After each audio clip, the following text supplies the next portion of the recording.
Desde la proclamación del Estado de Israel en 1948, Oriente Próximo se ha convertido en una de las zonas más convulsas del mundo. Desde hace 70 años se han sucedido en la zona guerras y enfrentamientos que han provocado decenas de miles de muertos y millones de desplazados que viven en la miseria. Estas son las fechas más importantes para entender un conflicto que no parece tener solución a largo plazo. Comenzamos el recorrido en 1917 tras la Primera Guerra Mundial, el fin del Imperio Otomano y 13 siglos de dominio musulmán sobre Palestina. De esta manera, comenzamos una nueva edición de Ampliamente. El territorio fue ocupado por Gran Bretaña todavía en plena Gran Guerra, que lo administró en virtud del mandato de la Sociedad de Naciones, germen de la actual Organización de las Naciones Unidas. La potencia europea manifestó en la Declaración Balfour su deseo de favorecer allí la creación de un hogar nacional para el pueblo judío, lo que provocó el recelo de la población árabe de Palestina. En 1936, durante el mandato británico, el retorno de los judíos a su tierra ancestral promovido por el movimiento sionista tomó un gran impulso. Si en 1922 había 84.000 judíos en Palestina, en 1931 eran ya 175.000, el 20% de la población. Su incremento fue proporcional al descontento árabe, y en 1936 estalló la revuelta general de los musulmanes de Palestina, que exigían su independencia y el fin de la inmigración judía. En 1948, tras la renuncia británica a su mandato, el 14 de mayo de ese año, Israel hizo efectiva la resolución de la ONU que establecía la creación de dos estados, uno judío con el 55% del territorio y otro árabe. Miles de judíos salieron a la calle para celebrarlo. Por su parte, sus vecinos árabes rechazaron el plan y declararon de inmediato la guerra al nuevo país. El conflicto terminaría al año siguiente con la victoria inapelable de Israel, que aumentó considerablemente su territorio respecto al plan de la ONU. En 1956, con el beneplácito de Gran Bretaña y Francia, Israel invade en octubre la península del Sinaí, tras el cierre del canal de Suez decretado por Egipto.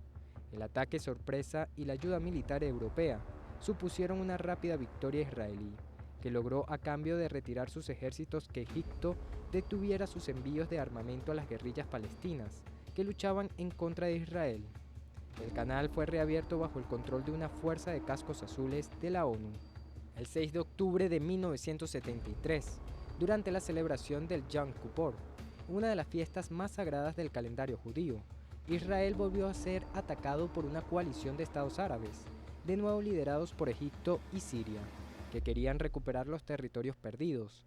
El ataque cogió por sorpresa a Israel, que aún así logró reponerse sin perder ninguno de los territorios conquistados y ocupados anteriormente. Tras los acuerdos de paz, las relaciones de Israel y Egipto se normalizaron. En 1979, Israel y Egipto firman los acuerdos de Camp David, por lo que Israel devuelve al país árabe el Sinaí. Ante los sucesivos fracasos bélicos, los palestinos se organizan dentro de los territorios ocupados. Tras 2 décadas de dura ocupación de sus territorios, en 1987 estalla la primera intifada, levantamiento popular contra los israelíes.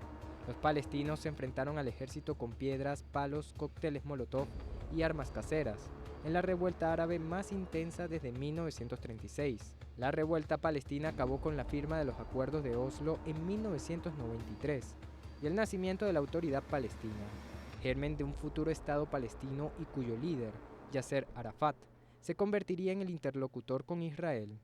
La paz parecía más cerca que nunca, sobre todo cuando el 4 de mayo de 1994, el primer ministro israelí, Isaac Rabin, y Arafat ratificaban en el Cairo la puesta en marcha de la autonomía palestina. Tras el enésimo fracaso de cualquier plan de paz y del abandono israelí de los territorios ocupados, la violencia regresó a las calles de Gaza y Cisjordania en el año 2000. 6 años más tarde, el grupo islamista Hamas ganaría las elecciones en Gaza y se haría con el control de la franja, desde donde ha llevado a cabo una dura oposición armada contra Israel. La foto muestra el desfile de la policía durante un acto en Gaza. El último episodio de esta guerra se ha vivido este octubre con una invasión a gran escala de Hamas que cogió por sorpresa a las autoridades israelíes, que han reaccionado con dureza, iniciando un ataque masivo a la Franja de Gaza. En este capítulo reciente se vuelven a enfrentar Israel y Hamás y el conflicto está concentrado en la Franja de Gaza. La Franja de Gaza es una estrecha banda de tierra ubicada en Medio Oriente, perteneciente al Estado palestino y administrado por la organización islámica Hamás desde 2007. Está ubicada en el borde costero del Mediterráneo Oriental, entre Israel y Egipto. Cuenta con una superficie de 360 kilómetros cuadrados, donde viven 2 millones de habitantes, lo que la convierte en uno de los lugares más densamente poblados del mundo. Cuando Hamás ganó las elecciones parlamentarias en Gaza en 2006, el territorio quedó bajo la administración del grupo islámico. Hamás es una organización política y paramilitar palestina que se declara yihadista, nacionalista e islamista. Su objetivo original, definido en su carta fundacional, fue el establecimiento de un Estado islámico en la región histórica de Palestina, que comprendería los actuales Israel, Cisjordania y la Franja de Gaza, con capital en Jerusalén. Sin embargo, en 2017 publicó un nuevo documento de principios según el cual reclama el establecimiento de un Estado de Palestina completamente soberano e independiente, con Jerusalén como capital, en las fronteras del 4 de junio de 1967, y enfatizaba su carácter nacionalista por encima del religioso, aunque siguen sin reconocer a Israel ni abandonar la lucha armada. Hamás ha sido declarada organización terrorista por Estados Unidos, la Unión Europea, Israel, Japón, Canadá, Australia, la Organización de Estados Americanos, Egipto, Paraguay y Costa Rica. El pasado 7 de octubre, Hamás llevó a cabo un brutal ataque terrorista en territorio israelí, cobrándose la vida de al menos 1.200 israelíes. Fue una de las incursiones más grandes en territorio israelí en 50 años. En respuesta a la impactante incursión, Israel ha estado bombardeando la Franja de Gaza desde entonces y se ha desatado una nueva guerra entre Israel y Hamás. Los detalles de este conflicto los analizamos al regreso de la pausa.